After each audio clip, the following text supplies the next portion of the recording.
Okay, guten Morgen, meine Lieben. Heute ist der 6. März 2026. Es ist 8:30 Uhr morgen. Ich bin, wer hätte es gedacht, wie immer an der Bible Study. Ich habe nach der Präsentation für International Marketing Fingers crossed, dass es gut geht. Und wenn nicht, oh, scheißegal.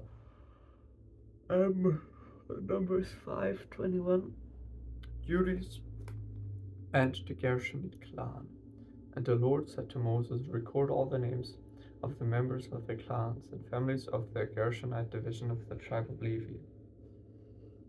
List all the men between the ages of 30 and 50 who are eligible to serve in the tabernacle. These Gershonite clans will be responsible for general service and carrying loads. They must carry the curtains of the tabernacle itself and its coverings, the outer covering of fine goatskin leather, and the curtain for the tabernacle entrance. They are also to carry the curtains for the courtyard walls that surround the tabernacle and altar, the curtain across the courtyard entrance, the ropes, and all the equipment related to their use. The Gershonites are responsible for all these items. Aaron and his sons will be direct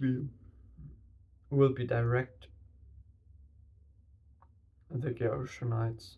Aaron and his sons will direct the Gershonites regarding all their duties, whether it involves moving the equipment or doing other work.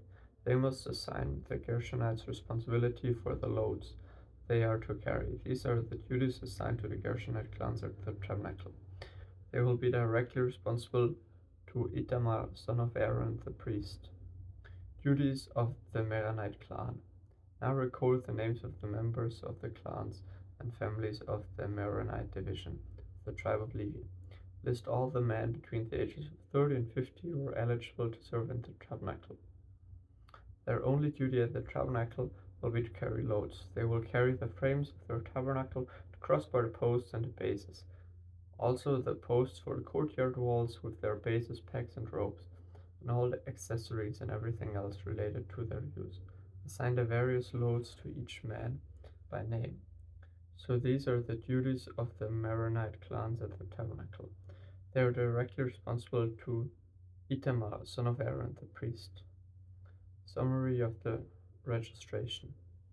So Moses, Aaron, and the other leaders of the community listed the members of the Kohathite division by their clans and families.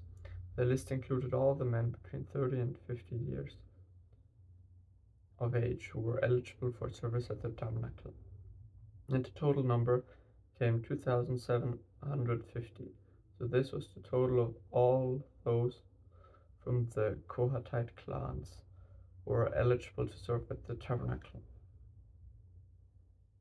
Moses and Aaron listed them just as the Lord had commanded through Moses. The Gershonite division was also listed by clans and families. The list included all the men between 30 and 15 years of age who were eligible for service in the tabernacle.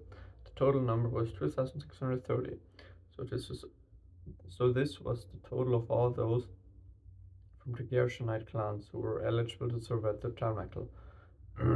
Moses and Aaron listed them just as the Lord had commanded. The Meronite division was also listed by its clans and families. The list included all the men between 30 and 50 years of age who were eligible for service in the tabernacle. The total number came to 3,200. So this was the total of all those from the Merarite clans who were eligible for service. Moses and Aaron listed them just as the Lord had commanded through Moses. So Moses, Aaron, and the leaders of Israel listed all the Levites by their clans and families, all the men between 30 and 50 years of age who were eligible for service at the tabernacle for its transportation, numbered 8,580. When their names were recorded as the Lord had commanded through Moses, each man was assigned his task and told what to carry. And so the registration was completed, just as the Lord had commanded Moses. Purity in Israel's camp. The Lord gave these instructions to Moses. Command the people of Israel to remove from the camp anyone who has a skin disease, or discharge, who has become ceremonially unclean by touching a dead person. This command applies to men and women alike. Remove them so they will not defile the camp in which I live among them. So the Israelites did as the Lord had commanded Moses, and removed such people from the camp. Then the Lord said to Moses, "Give the following instruction to the people of Israel. If any of the people, man or woman, betray the Lord by doing wrong to another person, they are guilty. They must confess their sin and make full restitution for what they have done, adding an additional 20% and returning it to the person who was wronged. But if the person who was wronged is dead, and there is no near relative to whom restitution can be made, the payment belongs to the Lord and must be given to the priest. Those who are guilty must also bring a ram as a sacrifice, and they will be purified and made right with the Lord. All the sacred offerings that the Israelites bring to a priest will belong to him. Each priest may keep all the sacred donations that he receives." Protecting marital faithfulness. The Lord said to Moses, "Give the following instructions to the people of Israel. Suppose a man's wife goes astray, and she is unfaithful to her husband, and she has sex with another man, but neither her husband nor anyone else knows about it. She has defiled herself. Even though there was no witness and she was not caught in the act, if her husband becomes jealous and is suspicious of his wife and needs to know whether or not she has defiled herself, the husband must bring his wife to the priest. He must also bring an offering of 2 quarts of barley flour to be presented on her behalf. Do not mix it with olive oil or frankincense, for it is a jealousy offering, an offering to prove whether or not she is guilty. The priest will then present her to stand trial before the Lord. He must take some holy water in a clay jar and pour into it dust he has taken from the tabernacle floor. When the priest has presented the woman before the Lord, he must unbind her hair and place in her hands the offering of proof and jealousy offering to determine whether her husband's suspicions are justified. The priest will stand before her, holding the jar of bitter water that brings a curse to those who are guilty. The priest will then put the woman under oath and say to her, "If no other man has had sex with you, and you have not gone astray and defiled yourself while under your husband's authority, may you be immune from the effects of this bitter water that bring on the curse. But if you have gone astray by being unfaithful to your husband and have defiled yourself by having sex with another man," at this point the priest must put the woman under oath by saying, "May the people know that the Lord's curse is upon you when he makes you infertile, causing your womb to shrivel and your abdomen to swell. Now may this water that brings the curse enter your body and cause your abdomen to swell and your womb to shrivel." And the woman will require to say, "Yes, let it be so." And the priest will write these curses on a piece of leather and wash them into the bitter water. He will make the woman drink the bitter water that brings on the curse. When the water enters her body, it will cause bitter suffering if she is guilty. The priest will take a jealousy offering from the woman's hand, lift it up before the Lord to carry it to the altar. He will take a handful of flour as a token portion and burn it on the altar. And he will require the woman to drink the water if she has defiled herself by being unfaithful to her husband. The water that brings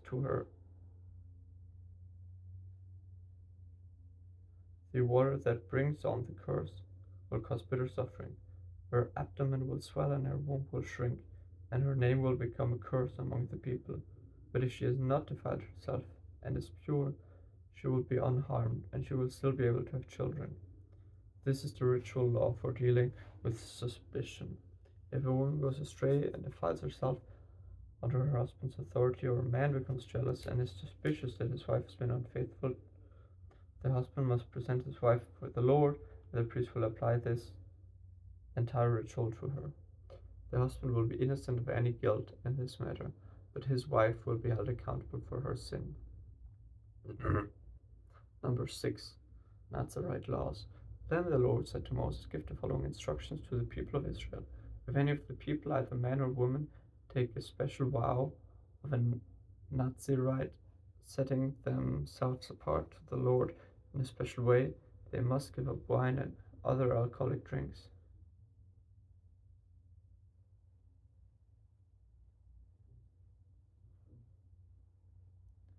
Give the following instructions to the people of Israel. If any of the people, either man or woman, take a special vow of Nazirite, setting them apart to the Lord in a special way, they must give up wine and other alcoholic drinks.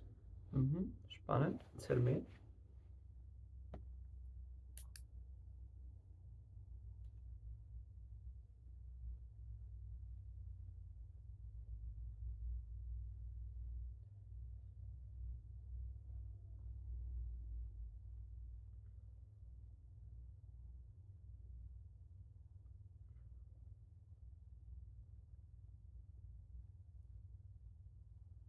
They must not use vinegar made from wine or from other alcoholic drinks. They must not drink fresh grape juice, and they must not eat grapes and raisins.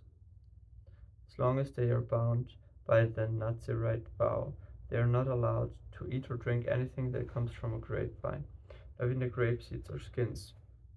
They must never cut their hair throughout the time of their vow, for they are holy and set apart to the Lord.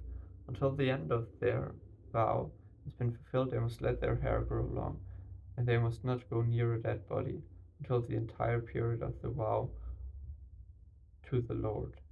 Even if a dead person is their own father or mother, brother or sister, they must not defile themselves, for the hair on their head is a symbol of their separation to God. This requirement applies as long as they are set apart to the Lord. If someone falls dead beside them, the hair they have dedicated will be defiled. They must wait for 7 days and then shave their heads. Then they will be cleansed from their defilement. On the 8th day, they must bring 2 turtle doves and 2 young pigeons to the priest at the entrance of the tabernacle. The priest will offer one of the birds for sin offering and the other one for burnt offering. In this way he will purify them from the guilt they incurred through the contact with the dead body. Then they must reaffirm their commitment and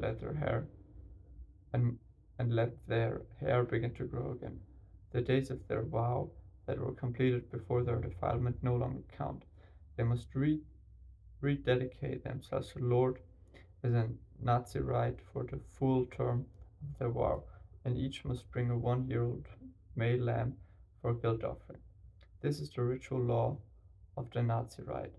At the conclusion of their time of separation as Nazirites, they must each go to the entrance of the tabernacle and offer their sacrifice to the Lord: a 1-year-old male lamb without defect for a burnt offering, and a 1-year-old female lamb without defect for a sin offering, a ram without defect for a peace offering, a basket of bread made without yeast, cakes of choice flavor mixed with olive oil, and wafers spread with olive oil, along with their prescribed grain offerings and liquid offerings. The priest will present these offerings before the Lord, first the sin offering and the burnt offering, then the ram for the peace offering, along with the basket of bread made without yeast. The priest must also present the prescribed grain offering and liquid offering to the Lord. The Nazirites will shave their heads at the entrance of their tabernacle. They will take their hair that has been dedicated and place it on the fire beneath the peace offering sacrifice. After the Nazirite's head has been shaved, the priest will take for them. After the Nazirite's head has been shaved, the priest will take for each of them the boiled shoulder of a ram, and will take from the basket a cake and a wafer made without yeast. He will put them all into the Nazirite's hand. Then the priest will lift them up as a special offering before the Lord. These are holy portions for the priest, along with the bread of the special offering and the thigh of the sacred offering that are lifted up before the Lord. After this ceremony, the Nazirites may again drink wine. This is the ritual law of the Nazirites, who vowed to bring these offerings to the Lord. They may also bring additional offerings if they can afford it. They must be careful to do whatever they vowed when they set themselves apart as Nazirites. The priestly blessing. Then the Lord said to Moses, "Tell Aaron and his sons to bless the people of Israel with this special blessing. May the Lord bless you and protect you. May the Lord smile on you and be gracious with you. May the Lord show his favor and give you his peace. Whenever Aaron and his sons bless the people of Israel in my name, I myself will bless them." Number 7. Offerings of dedication. On the day Moses set up the tabernacle, he anointed it and set it apart as holy. He also anointed and set apart all its furnishings and the altar with its utensils. Then the leaders of Israel, the tribal leaders who had registered the troops, came and brought their offerings. Together they brought 6 large wagons and 12 oxen. There was a wagon for every 2 leaders and an ox for each leader. They presented these to the Lord in front of the tabernacle. Then the Lord said to Moses, "Receive their gifts and use these oxen and wagons for transporting the tabernacle. Distribute them among the Levites according to the work they have to do." So Moses took the wagons and oxen and presented them to the Levites. He gave 2 wagons and 4 oxen to the Gershonite division for their work, and he gave 4 wagons and 8 oxen to the Merarite division for their work. All the work was done until the leadership of Itamar son of Aaron to the priest. He gave none of the wagons or oxen to the Kohathite division, since they were required to carry the sacred object of the tabernacle on their shoulders. The leaders also presented the dedication gifts for the altar at the time it was anointed. They each placed their gifts before the altar. The Lord said to Moses, "Let one leader bring his gift each day for the dedication of the altar." On the first day, Nahshon, son of Amminadab, leader of the tribe of Judah, presented his offering. His offering consisted of a silver platter weighing 3¼ pounds and a silver basin weighing 1¾ pounds, as measured by weight of the sanctuary shekels. These were both filled with grain offerings, choice flour moistened with olive oil. He also brought a gold container weighing 4 ounces, which was filled with incense. He brought a young bull, a ram, and a 1-year-old male lamb for a burnt offering, and a male goat for a sin offering. For a peace offering, he brought 2 bulls, 5 rams, and 5 male goats, and 5 1-year-old male lambs. This was the offering brought by Nahshon, son of Amminadab. On the second day, Nethanel, son of Zuar, leader of the tribe of Issachar, presented his offering. His offering consisted of a silver platter weighing 3¼ pounds and a silver basin weighing 1¾ pounds, as measured by the sanctuary shekel. These were both filled with grain offerings and choice flour moistened with olive oil. He also brought a gold container weighing 4 ounces, which was filled with incense. He brought a young bull, a ram, and a 1-year-old male lamb for a burnt offering, and a male goat for a sin offering. For the peace offerings he brought 2 bulls, 5 rams, and 5 male goats, and 5 1-year-old male lambs. This was the offering brought by Nethanel, son of Zuar. On the third day, Eliab, son of Helon, leader of the tribe of Zebulun, presented his offering. His offering consisted of a silver plating weighing 3¼ pounds and a silver basin weighing 1¾ pounds, which translates to a silver plating weighing 130 shekels, 1.5 kilograms, and a silver basin weighing 800 grams.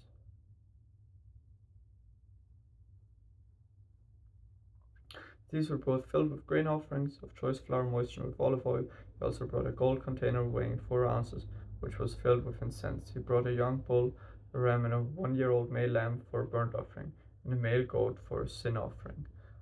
For a peace offering, he brought 2 bulls, 5 rams, and 5 male goats, and 1 5-year-old male lamb.